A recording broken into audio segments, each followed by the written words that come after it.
سورة طه مكية. بسم الله الرحمن الرحيم. طه ما أنزلنا عليك القرآن لتشقى إلا تذكرة لمن يخشى تنزيلا ممن خلق الأرض والسماوات العلا الرحمن على العرش استوى له ما في السماوات وما في الأرض وما بينهما وما تحت الثرى وإن تجهر بالقول فإنه يعلم السر وأخفى الله لا إله إلا هو له الأسماء الحسنى. وهل أتاك حديث موسى إذ رأى نارا فقال لأهلهم كثوا إني آنست نارا لعلي آتيكم منها بقبس أو أجد على النار هدى فلما أتاها نودي يا موسى إني أنا ربك فاخلع عليك إنك بالواد المقدس طوى وأنا اخترتك فاستمع لما يوحى إنني أنا الله لا إله إلا أنا فاعبدني وأقم الصلاة لذكري إن الساعة آتية أكاد أخفيها لتجزى كل نفس بما تسعى فلا يصدنك عنها من لا يؤمن بها واتبع هواه فتردى وما تلك بيمينك يا موسى قال هي عصاي أتوكأ عليها وأهش بها على غنمي ولي فيها مآرب أخرى قال ألقها يا موسى فألقاها فإذا هي حية تسعى قال خذها ولا تخف سنعيدها سيرتها الأولى واضمم يدك إلى جناحك تخرج بيضاء من غير سوء آية أخرى لنريك من آياتنا الكبرى اذهب إلى فرعون إنه طغى قال رب اشرح لي صدري ويسر لي أمري واحلل عقدة من لساني يفقه قولي واجعل لي وزيرا من أهلي هارون أخي اشدد به أزري وأشركه في أمري كي نسبحك كثيرا ونذكرك كثيرا إنك كنت بنا بصيرا قال قد أوتيت سؤلك يا موسى ولقد مننا عليك مرة أخرى إذ أوحينا إلى أمك ما يوحى أن اقذفيه في التابوت فاقذفيه في اليم فليلقه اليم بالساحل يأخذه عدو لي وعدو له وألقيت عليك محبة مني ولتصنع على عيني إذ تمشي أختك فتقول هل أدلكم على من يكفله فرجعناك إلى أمك كي تقر عينها ولا تحزن وقتلت نفسا فنجيناك من الغم وفتناك فتونا فلبثت سنين في أهل مدين ثم جئت على قدري يا موسى واصطنعتك لنفسي اذهب أنت وأخوك بآياتي ولا تنيا في ذكري اذهبا إلى فرعون إنه طغى فقولا له قولا لينا لعله يتذكر أو يخشى قالا ربنا إننا نخاف أن يفرط علينا أو أن يطغى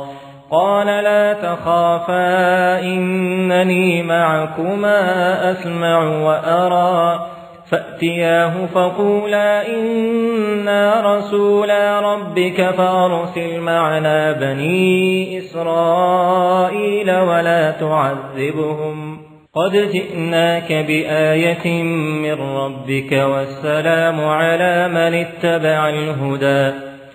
إنا قد أوحي إلينا أن العذاب على من كذب وتولى قال فمن ربكما يا موسى قال ربنا الذي أعطى كل شيء خلقه ثم هدى قال فما بال القرون الأولى قال علمها عند ربي في كتاب لا يضل ربي ولا ينسى الذي جعل لكم الأرض مهدا وسلك لكم فيها سبلا وأنزل من السماء ماء فأخرجنا به أزواجا من نبات شتى كلوا وارعوا أنعامكم إن في ذلك لآيات لأولي النهى منها خلقناكم وفيها نعيدكم ومنها نخرجكم تارة أخرى ولقد أريناه آياتنا كلها فكذب وأبى قال أجئتنا لتخرجنا من أرضنا بسحرك يا موسى فلنأتينك بسحر مثله فاجعل بيننا وبينك موعدا لا نخلفه نحن ولا أنت مكانا سوى قال موعدكم يوم الزينة وأن يحشر الناس ضحى فتولى فرعون فجمع كيده ثم أتى قال لهم موسى ويلكم لا تفتروا على الله كذبا فيسحتكم بعذاب وقد خاب من افترى فتنازعوا أمرهم بينهم وأسروا النجوى قالوا إن هذان لساحران يريدان أن يخرجاكم من أرضكم بسحرهما ويذهبا بطريقتكم المثلى فأجمعوا كيدكم ثم أتوا صفا وقد أفلح اليوم من استعلى قالوا يا موسى إما أن تلقي وإما أن نكون أول من ألقى قال بل ألقوا فإذا حبالهم وعصيهم يخيل إليه من سحرهم أنها تسعى فأوجس في نفسه خيفة موسى قلنا لا تخف إنك أنت الأعلى وألق ما في يمينك تلقف ما صنعوا إنما صنعوا كيد ساحر ولا يفلح الساحر حيث أتى فألقي السحرة سجدا قالوا آمنا برب هارون وموسى قال آمنتم له قبل أن آذن لكم إنه لكبيركم الذي علمكم السحر فلأقطعن أيديكم وأرجلكم من خلاف ولأصلبنكم في جذوع النخل ولأصلبنكم في جذوع النخل ولتعلمن أينا أشد عذابا وأبقى قالوا لن نؤثرك على ما جاءنا من البينات والذي فطرنا فاقض ما أنت قاض إنما تقضي هذه الحياة الدنيا إنا آمنا بربنا ليغفر لنا خطايانا وما أكرهتنا عليه من السحر والله خير وأبقى إنه من يأت ربه مجرما فإن له جهنم لا يموت فيها ولا يحيا ومن يأته مؤمنا قد عمل الصالحات فأولئك لهم الدرجات العلى جنات عدن تجري من تحتها الأنهار خالدين فيها وذلك جزاء من تزكى ولقد أوحينا إلى موسى أن أسر بعبادي فاضرب لهم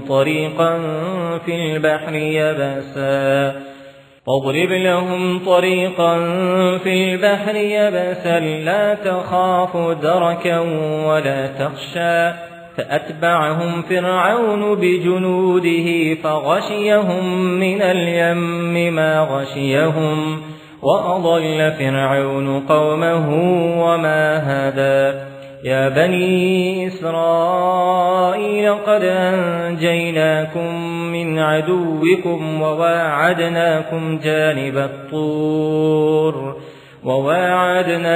جانب الطور الأيمن ونزلنا عليكم المن والسلوى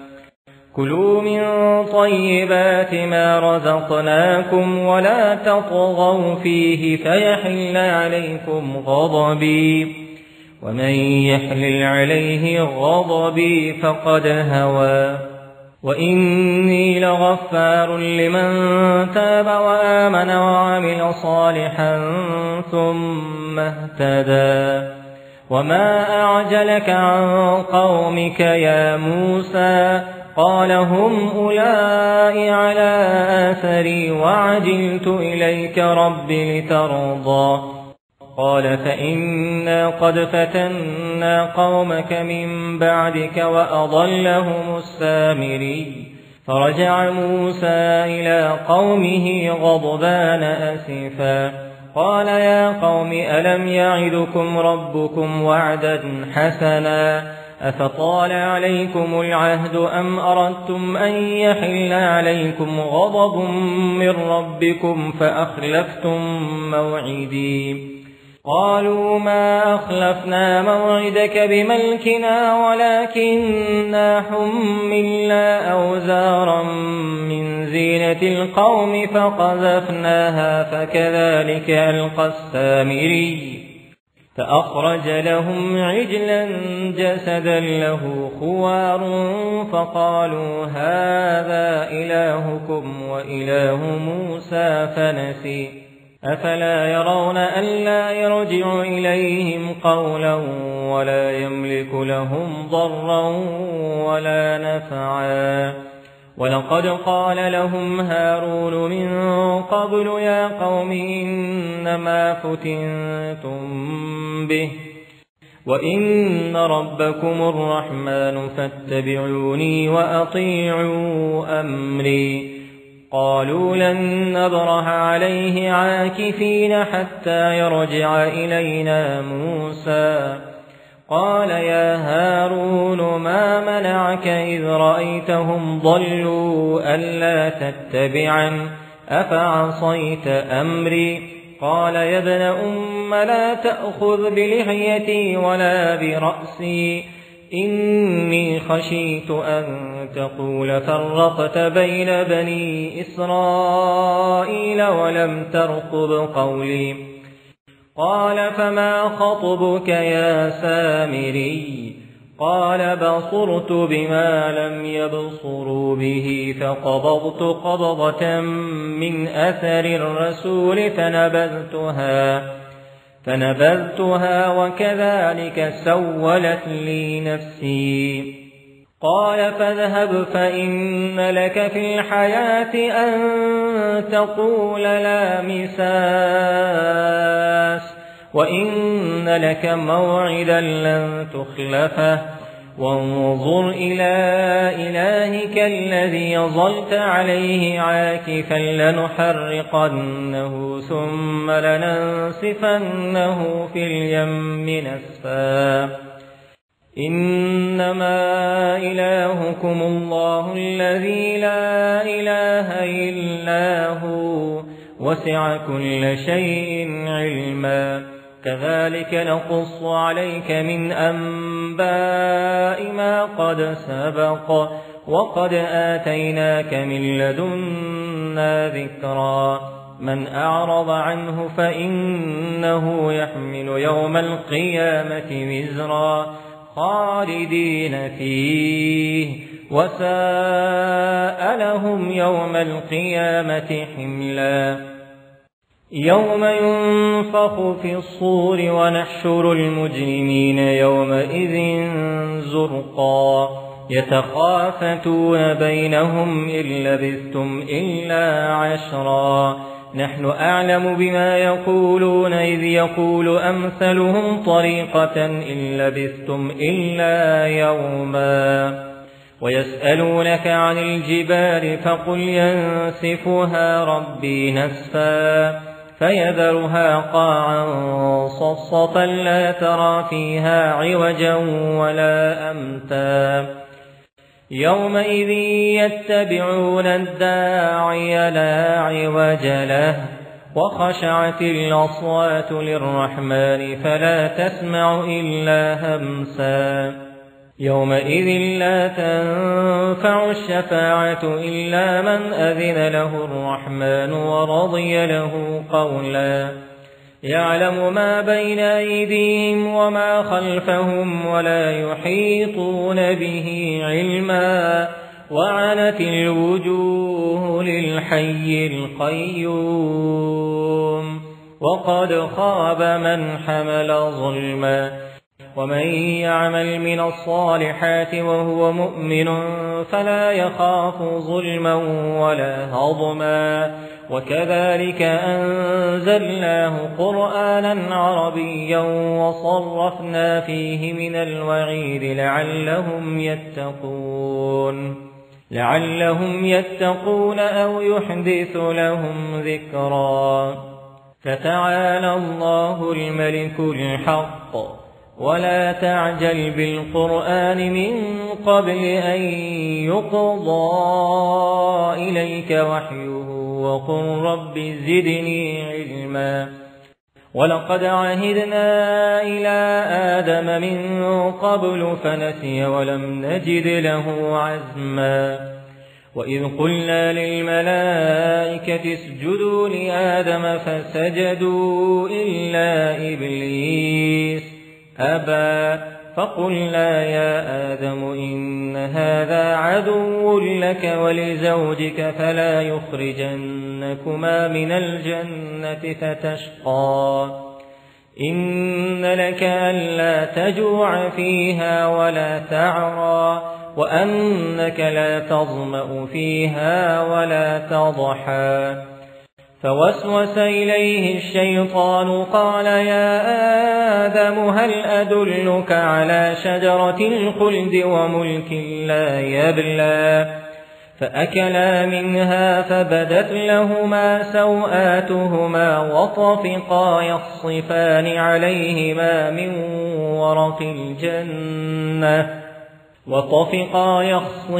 عليهما من ورق الجنة وعصى آدم ربه فغوى ثم اجتباه ربه فتاب عليه وهدى قال اهبطا منها جميعا بعضكم لبعض عدو فإما يأتينكم مني هدى فمن اتبع هداي فلا يضل ولا يشقى ومن أعرض عن ذكري فإن له معيشة ضنكا ونحشره يوم القيامة أعمى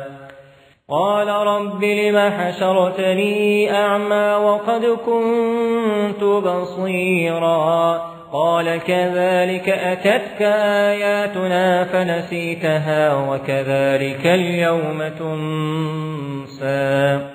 وكذلك نجزي من أسرف ولم يؤمن بآيات ربه ولعذاب الآخرة أشد وأبقى أفلم يهد لهم كم أهلكنا قبلهم من القرون يمشون في مساكنهم إن في ذلك لآيات لأولي النهى ولولا كلمة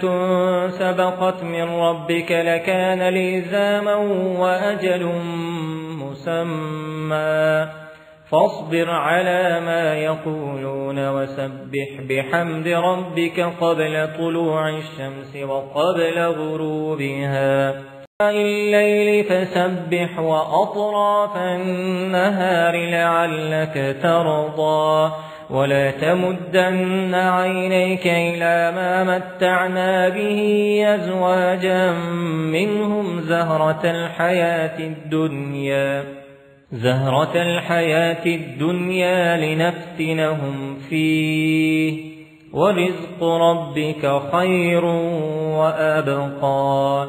وأمر أهلك بالصلاة واصطبر عليها لا نسألك رزقا نحن نرزقك والعاقبة للتقوى وقالوا لولا يأتينا بآية من ربه أولم تأتهم بينة ما في الصحف الأولى ولو أنا أهلكناهم بعذاب من قبله لقالوا ربنا لولا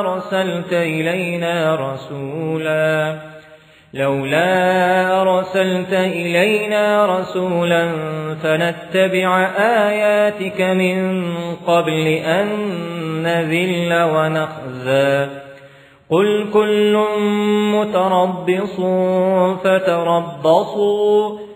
فستعلمون من أصحاب الصراط السوي ومن اهتدى